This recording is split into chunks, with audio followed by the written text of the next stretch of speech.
জয় গৌর, জয় নিতাই। আজ 23শে চৈত্র 1432 7ই এপ্রিল 2026 মঙ্গলবার। আজ আমি শ্রী চৈতন্য চরিতামৃত পাঠ করছি। আজ আমি পাঠ করছি শ্রী চৈতন্য চরিতামৃতের মধ্যলীলা প্রথম খণ্ড ত্রয়োদশ অধ্যায়। শ্রী জগন্নাথ দেবের রথাগ্রে শ্রী চৈতন্য মহাপ্রভুর নৃত্যের শ্লোক 180 থেকে 193। হরে কৃষ্ণ কৃষ্ণ কৃষ্ণ হরে হরে, হরে রাম রাম রাম হরে হরে।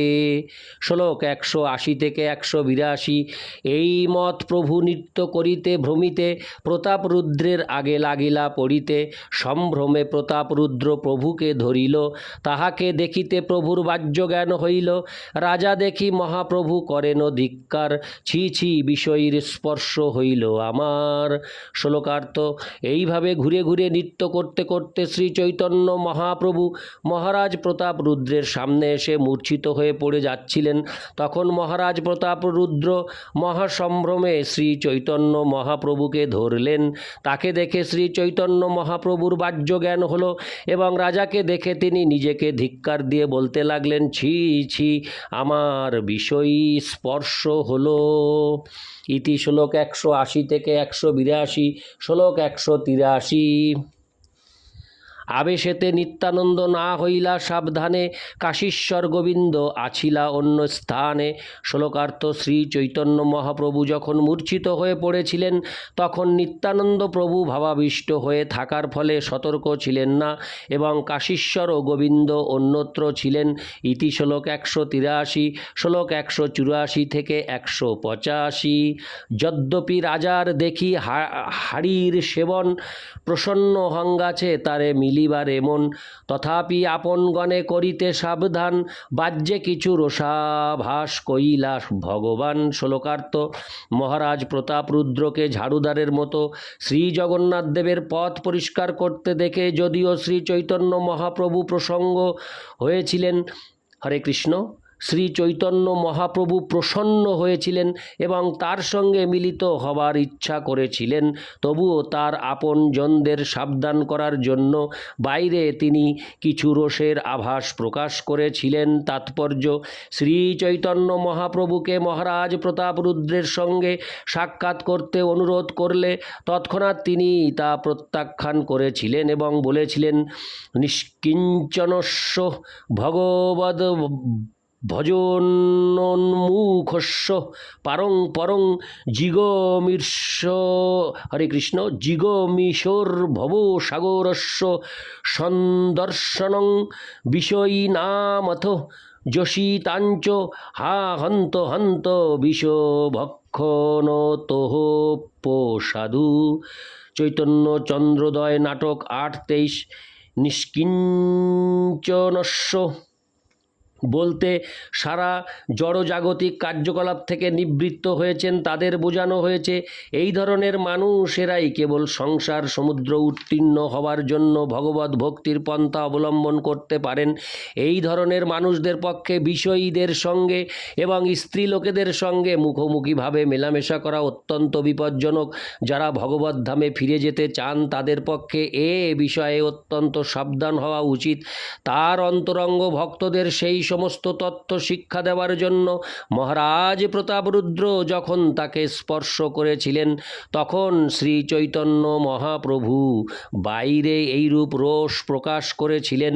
শ্রী চৈতন্য মহাপ্রভু যেহেতু রাজার বিনীত ব্যবহারে অত্যন্ত সন্তুষ্ট হয়েছিলেন, তাই তিনি স্বেচ্ছায় রাজাকে তার শ্রীঅঙ্গ স্পর্শ করতে দিয়েছিলেন, কিন্তু তার অন্তরঙ্গ পার্শ্বদের সাবধান করার জন্য বাইরে রোষ প্রকাশ করেছিলেন।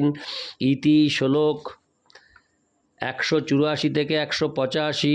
শ্লোক 186।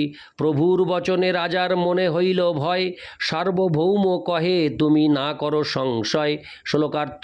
শ্রী চৈতন্য মহাপ্রভুর মুখে এই রসপূর্ণ বাণী শ্রবণ করে মহারাজ প্রতাপ রুদ্র অত্যন্ত ভীত হলেন, কিন্তু সার্বভৌম ভট্টাচার্য তাকে বললেন, মহারাজ আপনি বিচলিত হবেন না। ইতি শ্লোক 186। শ্লোক 187। তোমার উপরে প্রভুর সুপ্রসন্ন অমন তোমা লক্ষ্য করি শিখায়েন নিজগণ। শ্লোকার্থ। সার্বভৌম ভট্টাচার্য রাজাকে বললেন, মহাপ্রভু আপনার প্রতি অত্যন্ত প্রসন্ন হয়েছেন, কিন্তু আপনাকে লক্ষ্য করে তিনি তার অন্তরঙ্গ ভক্তদের এইভাবে শিক্ষা দিচ্ছেন। তাৎপর্য: আপাত দৃষ্টিতে মহারাজ প্রতাপরুদ্র যদিও ছিলেন কামিনী কাঞ্চনে আসক্ত বিষয়ী, কিন্তু ভগবত ভক্তির প্রভাবে অন্তরে তিনি পবিত্র হয়েছিলেন। শ্রী জগন্নাথ দেবের সন্তুষ্টি বিধানের জন্য রথযাত্রার পথ তাকে ঝাড়ু দিয়ে পরিষ্কার করতে দেখে তা বোঝা গিয়েছিল। আপাত দৃষ্টিতে কোনো মানুষকে কামিনী কাঞ্চনে আসক্ত বিষয়ী বলে মনে হতে পারে, কিন্তু তিনি যদি অত্যন্ত দীন ও ভাবে পরমেশ্বর ভগবানের শরণাগত হন, তাহলে আর তিনি বিষয়ী থাকেন না। এই বিচার অবশ্য কেবল শ্রী চৈতন্য মহাপ্রভু এবং তার অন্তরঙ্গ ভক্তেরাই করতে পারেন, কিন্তু সাধারণত কোনো ভক্তেরই কামিনী কাঞ্চনে আসক্ত বিষয়ীদের সঙ্গে ঘনিষ্ঠভাবে মেলামেশা করা উচিত নয়। ইতি শ্লোক 187, শ্লোক 188। অবসর জানি আমি করিব নিবেদন, সেই কালে যাই করিহ প্রভুর মিলন। শ্লোকার্থ। সার্বভৌম ভট্টাচার্য বললেন, অবসর বুঝে আমি হরে কৃষ্ণ, অবসর বুঝে আমি তার কাছে গিয়ে নিবেদন করব এবং তখন আপনি মহাপ্রভুর সঙ্গে সাক্ষাৎ করবেন। ইতি শ্লোক 188, শ্লোক 189। তবে মহাপ্রভু রথ প্রদক্ষিণ করিয়া রথ পাছে যাই ঠেলে রথে মাথা দিয়া। শ্লোকার্থ। তখন শ্রী চৈতন্য মহাপ্রভু শ্রী জগন্নাথ দেবের রথ প্রদক্ষিণ করে রথের পিছনে গিয়ে মাথা দিয়ে রথ ঠেলতে লাগলেন। ইতি শ্লোক 189, শ্লোক 190। ঠেলিতেই চলিল রথ হড় হড় করি, চতুর্দিকে লোক সব বলে হরি হরি। শ্লোকার্থ। ঠেলা মাত্রই রথ হড় হড় শব্দ করতে করতে এগিয়ে চলল। তখন চারিদিকের সমস্ত লোক হরি হরি বলতে লাগলেন। ইতি শ্লোক 190, শ্লোক 191। তবে প্রভু নিজ ভক্তগণ লঙ্গা সঙ্গে বলদেব সুভদ্রাগ্রে নৃত্য করে রঙ্গে। শ্লোকার্থ। তখন শ্রী চৈতন্য মহাপ্রভু তার ভক্তদের নিয়ে বলদেবের এবং হরে কৃষ্ণ বলদেবের এবং সুভদ্রার রথের সামনে আনন্দে নৃত্য করতে লাগলেন। ইতি শ্লোক 191, শ্লোক 192। তাহা নৃত্য করি জগন্নাথ আগে আইলা, জগন্নাথ দেখি নৃত্য করিতে লাগিলা। শ্লোকার্থ। বলদেব এবং সুভদ্রার রথের সামনে নৃত্য করে শ্রী চৈতন্য মহাপ্রভু শ্রী জগন্নাথ দেবের রথের সামনে এলেন এবং শ্রী জগন্নাথ দেবকে দর্শন করে নৃত্য করতে লাগলেন। ইতি শ্লোক 192, শ্লোক 193। চলিয়া আইল রথ বলগণ্ডি স্থানে, জগন্নাথ রথ রাখি দেখে ডাহিনে বামে। শ্লোকার্থ। রথ যখন বলগণ্ডি নামক স্থানে এলো, তখন শ্রী জগন্নাথ দেব তার রথ থামিয়ে ডাইনে এবং বামে দেখতে লাগলেন। ইতি শ্লোক 193। হরে কৃষ্ণ কৃষ্ণ কৃষ্ণ হরে হরে, হরে রাম রাম রাম হরে হরে। জয় গৌর, জয় নিতাই।